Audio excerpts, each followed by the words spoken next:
The night was thick with an inky darkness that clung to the edges of my vision. I had taken a shortcut through an unfamiliar part of town, a decision born out of impatience and a desire to reach home sooner.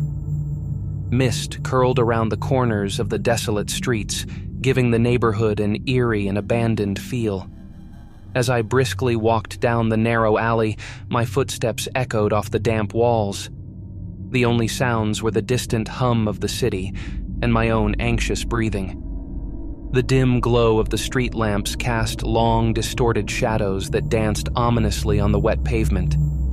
Suddenly, I felt a chill run down my spine, an inexplicable sense of unease settling in the pit of my stomach.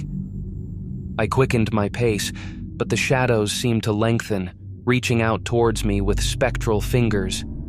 It was then that I noticed the flickering red and blue lights reflecting off the wet surfaces.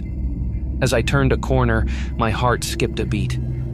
2 police cars were parked haphazardly, their lights painting the walls with a sinister glow. My first instinct was relief. Maybe these officers could escort me out of this eerie maze of alleys. However, as I approached, a feeling of dread intensified. The officers, if they could be called that, were unlike any I had ever seen. Their uniforms were tattered and stained, as if they had been unearthed from some forgotten era. Their faces were obscured by the shadows of wide-brimmed hats, and the air around them seemed to shimmer with an otherworldly energy. One of them, a tall figure with a crooked gait, stepped forward. His voice was a low, guttural growl that sent shivers down my spine. "We've been looking for you," he hissed, and I stumbled backward, my heart pounding in my chest. Questions raced through my mind, but fear clamped down on my voice. I fumbled for my phone, fingers trembling as I dialed 911. To my horror, the call didn't connect. No signal, no escape.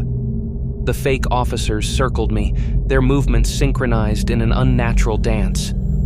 Panic clawed at my throat as I realized I was trapped in this nightmarish performance. The mist thickened around us, creating an impenetrable barrier that concealed our sinister tableau from the world. As they closed in, I glimpsed their faces beneath the hats, or rather the absence of faces. Hollow voids stared back at me, empty sockets that seemed to devour the feeble light. A cold realization settled in my bones. These were not officers of the law. They were something else, something that belonged to the shadows. With a surge of adrenaline, I turned and sprinted down the alley, the echoing footsteps of the fake cops pursuing me. The mist enveloped me, swirling with malevolent intent. I dared not look back for fear of what I might see. As I reached the end of the alley, the shadows released their grip, and I stumbled into the harsh light of the main street. Gasping for breath, I glanced back one last time. The mist retreated, leaving the alley empty and silent. The fake cops were gone, swallowed by the darkness from whence they came. But the echoes of that night lingered, a haunting reminder that sometimes the greatest terror is not in the monsters we know, but in the ones we can't comprehend. The night was a blanket of darkness draped over the city, broken only by the distant glow of streetlights. I had just finished a late shift at the office and was eager to get home. As I walked down the deserted streets, the only sounds were the echo of my footsteps against the silent buildings. Turning a corner, I saw a police car parked by the curb, its red and blue lights painting the surroundings with an eerie glow. 2 figures in uniform stood by the car, their faces hidden beneath the shadow of wide-brimmed hats. Relief washed over me. The presence of the police meant safety. "Hey, officer!" I called out, quickening my pace towards them. The taller one turned, and his eyes met mine with an unsettling stillness. Something about their demeanor felt off, but I shook off the unease, chalking it up to exhaustion. "Evening, citizen," the taller one spoke, his voice a monotone that sent a shiver down my spine.